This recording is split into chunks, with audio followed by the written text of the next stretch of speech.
The first tremor. Dr. Maya Patel stood at the edge of the Mariana Trench Research Station's observation deck, her eyes fixed on the sensor readings that had been keeping her awake for the past 72 hours. Something was wrong with the ocean. The deepest point on Earth had always been mysterious, but never like this. Dr. Patel, you need to see this.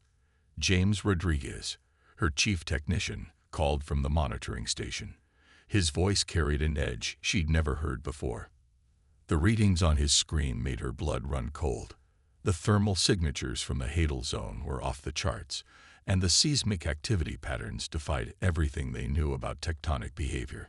It's like the bottom of the ocean is breathing, James whispered, adjusting his glasses as he refined the scanning resolution. Maya had spent 15 years studying deep-sea phenomena, but nothing in her experience could explain what they were witnessing. The ocean floor was pulsing with energy signatures that seemed almost biological, yet the scale was impossible for any known life form. The first warning came as a subtle change in water pressure. Their state-of-the-art research platform, normally stable despite the Pacific's mood swings, began to shudder. Maya grabbed the railing as the vibrations intensified. All personnel, this is not a drill. Secure all equipment and prepare for emergency protocols, she announced over the station's comm system. Her voice remained steady, masking the fear that crept up her spine. The ocean around them had grown dark, despite it being mid-morning. Something was blocking out the sun. The surface of the water bulged upward, as if a mountain was rising from below. Then they saw it. Breaking through the surface was a creature that defied comprehension. Its body gleamed with a metallic sheen that reminded Maya of liquid mercury, but harder, more angular. The entity was massive, easily dwarfing their research platform. What appeared to be tentacles unfurled from its form, each one covered in shifting plates that moved with an organic fluidity despite their mechanical appearance. "Get me a direct line to NOAA and the Pacific Fleet," Maya ordered, her scientific curiosity warring with her survival instinct. "And start uploading all our data to the satellite backup." Before anyone could respond, the creature turned what they assumed was its head toward their platform. Its eyes, if they could be called that, were spiral arrays of bioluminescent sensors that pulsed with an inner light. The research station's systems began to malfunction. Screens flickered, and their communications went dead. The creature was emanating some kind of electromagnetic field that disrupted everything electronic within its range. "It's scanning us," James said, his voice barely a whisper. The sensor arrays on his console, the few still functioning, showed energy patterns unlike anything they'd ever recorded. Maya watched in a mixture of horror and fascination as one of the creature's appendages moved toward their platform with deliberate precision. Its surface rippled, the metallic plates shifting and reconfiguring like a living puzzle. "Everyone to the emergency pods now," Maya shouted, finally breaking from her scientific observer's trance. The creature wasn't just studying them, it was reaching for them. As the evacuation began, Maya grabbed the backup drives containing their research data. Whatever this thing was, the world needed to know about it. The creature's appendage made contact with the platform's main support column, and the entire structure groaned in protest. The last thing Maya saw before sealing herself into an escape pod was the creature's body changing, its surfaces adapting and morphing as it analyzed their technology. It wasn't just a monster from the deep, it was learning. 2 hours later, as rescue ships picked up the scattered escape pods, similar reports began flooding in from deep-sea research stations across the Pacific. More creatures were emerging, each one different but sharing the same impossible blend of organic and mechanical properties.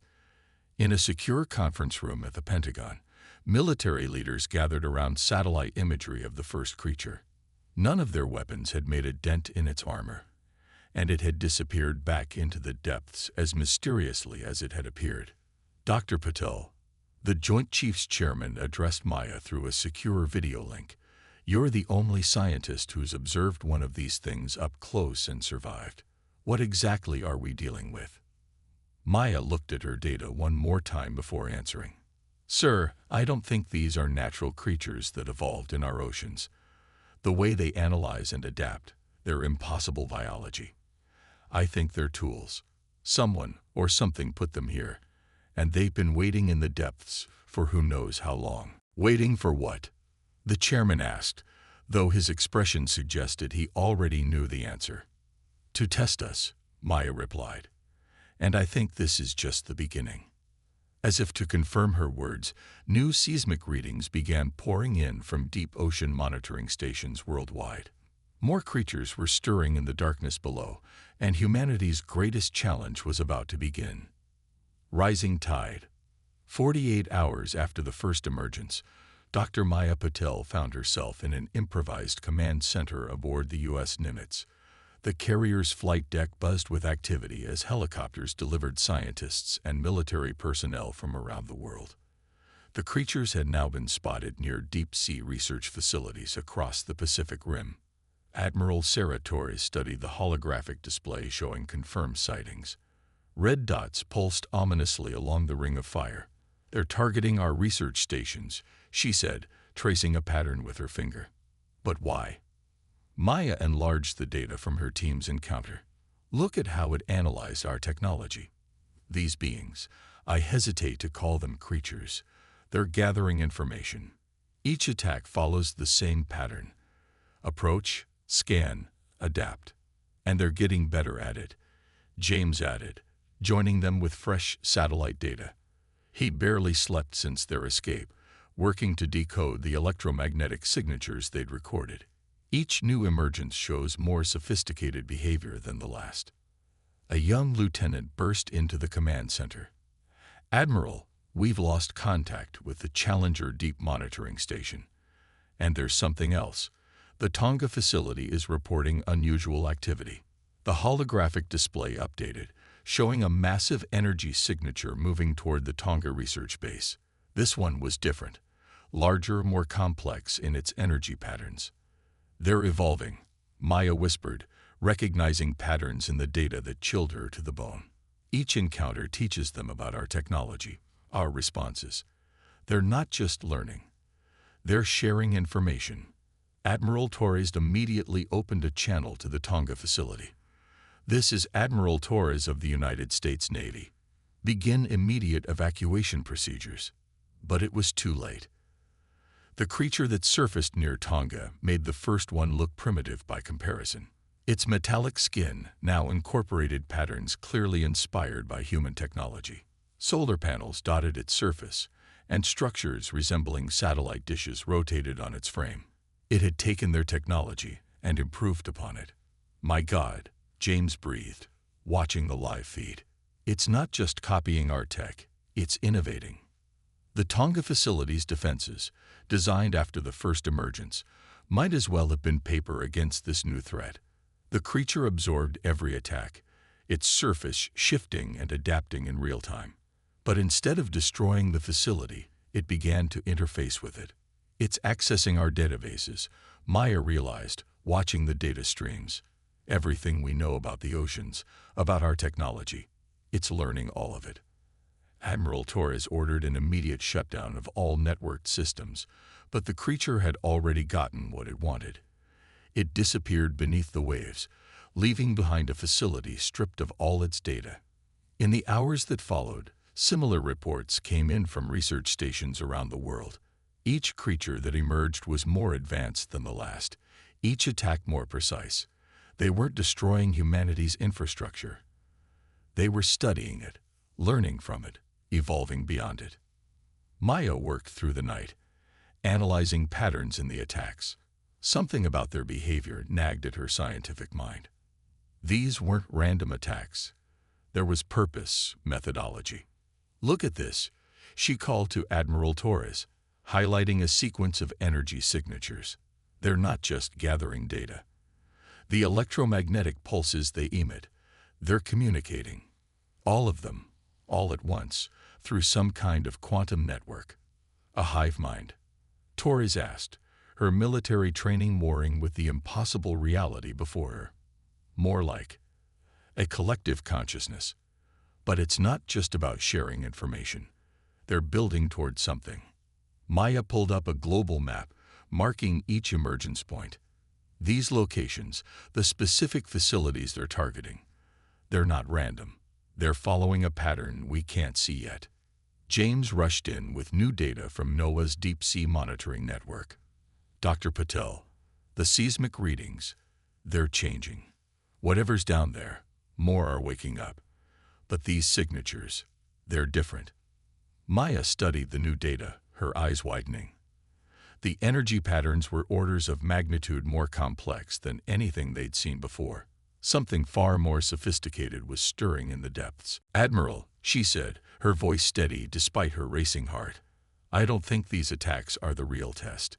These creatures, they're not the enemy. They're the evaluation committee. And I think we're about to meet the principal examiner." As if in response to her words, deep-sea sensors worldwide began registering movement. Something massive was ascending from the hadal zones of every major ocean trench. Humanity had passed the first phase of the test, but the true challenge was just beginning. The rising tide was about to become a flood. The neural link. Dr. Maya Patel stared at the quantum resonance scanner's output, her hands trembling as she rechecked the calculations. After 3 sleepless nights in the U.S. Nimitz's converted laboratory, she'd finally found something that made sense, though the implications were staggering. The patterns aren't random noise, she explained to Admiral Torres and the assembled team of international scientists. They're neural pathways. These creatures aren't just communicating. They're sharing consciousness across quantum channels. James projected a 3D model of the energy signatures they'd recorded. Each creature acts like a node in a vast neural network. But look at this. He highlighted a recurring pattern in the data. There's space in their network. Gaps. Like they're waiting for new connections. "Waiting for us," Maya added softly. The revelation had hit her an hour ago, and she still hadn't fully processed it. They're not just testing our technology. They're testing our capacity to join their network. Admiral Torres leaned forward, her expression grave. "Are you suggesting these things want to interface with human consciousness?" Before Maya could respond, alarms blared throughout the carrier. On the main display, deep-sea sensors showed massive movement. The largest signature yet was rising from the Mariana Trench, directly beneath them. "All hands to battle stations," Torres ordered, but Maya grabbed her arm. "Wait. If I'm right, attacking it will only prove we're not ready. We need to try something else." Maya rushed to her equipment, making rapid adjustments. "The quantum resonance scanner. We can modify it to broadcast on their frequency." The massive creature broke the surface less than a kilometer from the carrier. It dwarfed its predecessors, its metallic surface rippling with patterns that mimicked both organic and technological designs. Arrays of sensors studied the ship with an almost curious intensity. "Do it," Torres commanded, even as her military instincts screamed to open fire. Maya activated the modified scanner. The device hummed to life, broadcasting the neural patterns they'd decoded. For a moment, nothing happened. Then the creature's surface began to shift, forming new patterns that exactly matched their broadcast frequency. "It's responding," James whispered, monitoring the data stream. "The patterns, they're stabilizing, forming a coherent." He never finished the sentence. The creature emitted a pulse of energy that washed over the ship. Every electronic device flickered, but instead of shutting down, they began displaying new information. Complex mathematical equations, astronomical data, and what appeared to be star charts filled their screens. Maya felt a strange sensation in her mind, like thoughts that weren't her own brushing against her consciousness. Around her, others reported the same experience. The creature wasn't just communicating. It was reaching out directly to their minds. "They're not weapons," Maya said, understanding flooding her. "They're teachers. The technology they've been gathering, the way they adapt and evolve. They're preparing us for something bigger." Through the quantum link, images began to form in their minds. Vast networks of civilizations spanning galaxies, all connected through the same neural technology they were experiencing now. Earth wasn't being invaded. It was being invited to join something far greater than itself. But the images also carried a warning. Other worlds, other species that had faced this test and failed. Some had reacted with only violence. Others had surrendered their individuality entirely to the network. The successful civilizations were those that had found balance, maintaining their unique identity while learning to connect with something greater. "Admiral," Maya said, her voice steady despite the enormous implications of what they were learning, "I don't think this is a decision we can make alone. The whole world needs to understand what we're facing." Torres nodded grimly. "And what exactly are we facing, Doctor?" "Evolution. Real, guided evolution. These beings, they're offering us a chance to become something more. But first, we have to prove we can handle it. That we can adapt without losing what makes us human." The creature remained motionless, waiting. Through the neural link, they could sense more of its kind rising from the depths worldwide. Phase 3 of their test was beginning, and humanity's response would determine not just their survival, but their place in a universe far more complex and connected than they had ever imagined. As governments worldwide scrambled to respond to the situation, Maya worked frantically to understand the vast amount of information flowing through the quantum link. One thing was becoming clear. Humanity had mere days to prove they could handle this new reality. The real question was, could they evolve fast enough without losing themselves in the process? The collective. The United Nations General Assembly had never seen anything like this. Representatives from every nation watched in stunned silence as Dr. Maya Patel demonstrated the neural link. Above her, holographic displays showed real-time data from the quantum network, while the assembled delegates experienced gentle echoes of the alien consciousness. "We're calling them the architects," Maya explained, gesturing to the complex patterns flowing across the screens. "They've been waiting in Earth's oceans for millennia, placed here by a civilization so advanced we can barely comprehend their technology." The Chinese representative leaned forward. "And they want us to join this collective, to give up our independence." "No," Maya corrected. "That's exactly what they're testing us for, our ability to connect while maintaining our identity. The failures they showed us were civilizations that either rejected connection entirely or lost themselves to it." James Rodriguez stepped forward with new data. The quantum resonance scanners they'd installed worldwide were revealing an increasingly complex network of communication between the architects. "They're not just teaching us," he explained. "They're learning from us too. Our creativity, our adaptability. These are traits they value." In the week since first contact, the architects had emerged near every major coastal city. But instead of the fear and panic many had expected, something extraordinary had happened.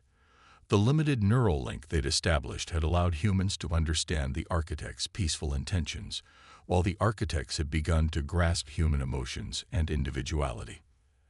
Admiral Torres, now coordinating the global response, took the podium.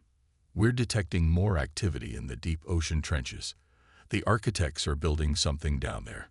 Dr. Patel." Maya brought up new sonar imagery. Massive structures were taking shape in the Hadal zones, combining elements of both human and architect technology.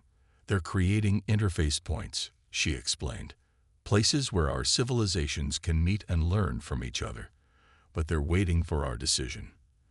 The Secretary General spoke for the first time. "What decision exactly?" "Whether to accept their offer of connection," Maya replied.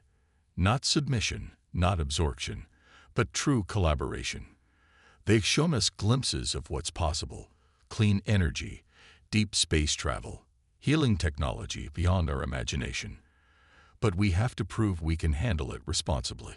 Suddenly, the neural link pulsed with new information. Maya gasped as images flooded her mind. And through the temporary connections, the minds of everyone in the assembly. They saw Earth's possible futures, one where humanity reached for the stars together, and others where fear and distrust led to destruction. "They're showing us the crossroads," Maya said softly. This is the real test, not our technology or our intelligence, but our ability to choose connection over division. The assembly erupted in discussion. Some nations pushed for immediate acceptance, while others urged caution. The architects waited patiently, their massive forms visible from the UN building's windows where they floated in New York Harbor, their surfaces reflecting the setting sun. As the debate raged, Maya noticed something in the quantum data. The neural patterns were changing, becoming more complex, but also more familiar. The architects weren't just waiting. They were adapting their own consciousness to better interface with human minds. They were meeting humanity halfway. "Look," she called out, drawing everyone's attention to the displays. "They're not asking us to change who we are. They're changing too. This isn't about them testing us anymore. It's about both our species learning to grow together." James confirmed her analysis.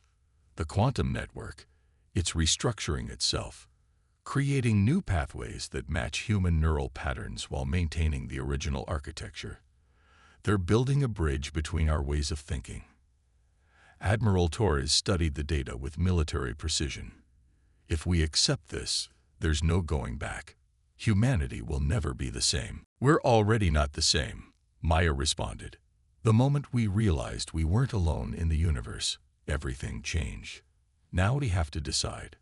Do we move forward together, or do we stay divided and vulnerable?" The neural link hummed with possibility. Through it, they could sense the architect's patient anticipation. They had seeded thousands of worlds with their tests. But Earth was different. Humans had shown something unique, the ability to maintain individual identity while striving for connection, to fear the unknown while still reaching for it. As the UN delegates prepared to vote on humanity's future, Maya received one final image through the link. It wasn't of advanced technology or galactic civilizations, but of something simpler, countless different species and minds working together, each unique, but part of something greater. The choice was clear, but it had to be made freely. The architects had shown them the door. Now humanity had to decide whether to walk through it. Evolution's edge. The dawn broke over New York Harbor with unprecedented beauty. The architects' metallic forms had shifted during the night, their surfaces now displaying intricate patterns that somehow captured and enhanced the sunrise. Dr. Maya Patel stood at the window of her temporary UN office, knowing that this day would change human history forever. The global vote had concluded hours earlier.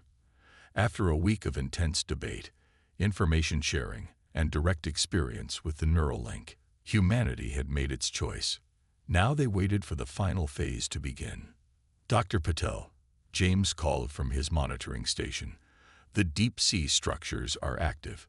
All of them." Maya joined him at the quantum resonance displays. The architect's constructions in Earth's ocean trenches had come alive, emitting energy signatures that dwarfed anything they'd previously recorded.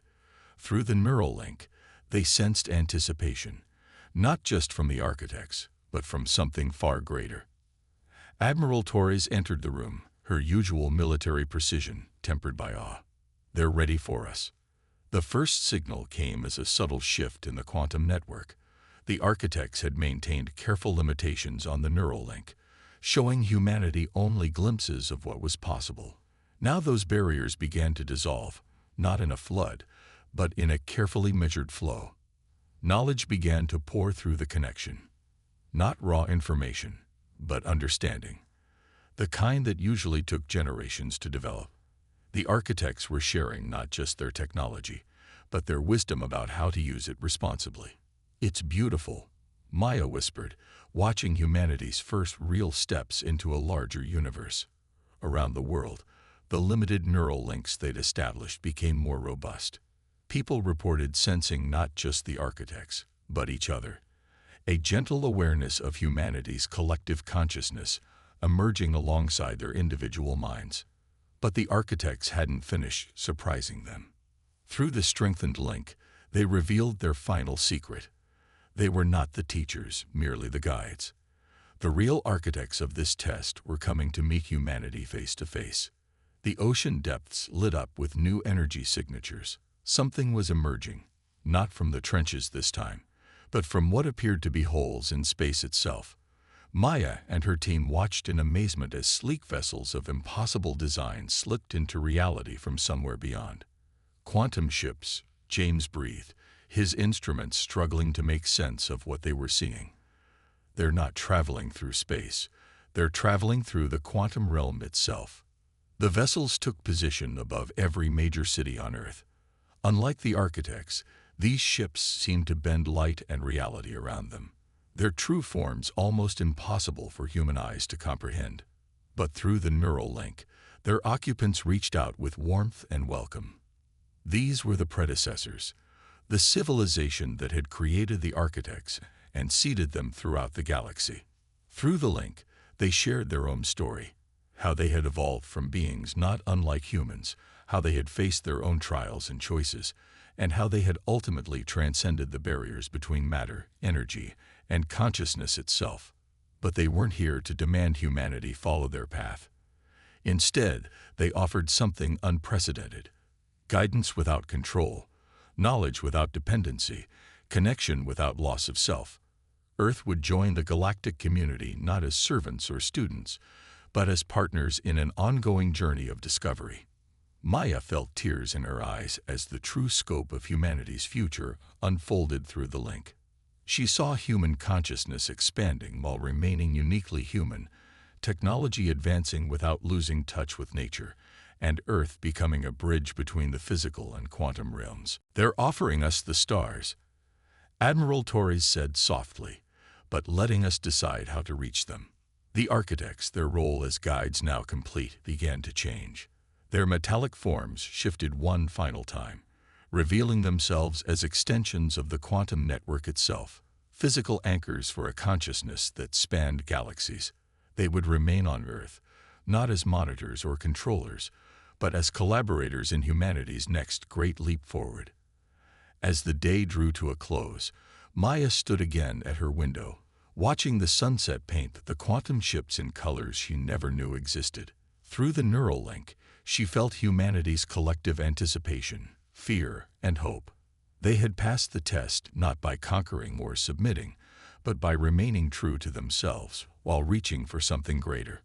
"Ready?" James asked, preparing to activate the first full-scale quantum interface, humanity's first real step into their new existence. Maya smiled, feeling the presence of both humanity and their new allies in her mind.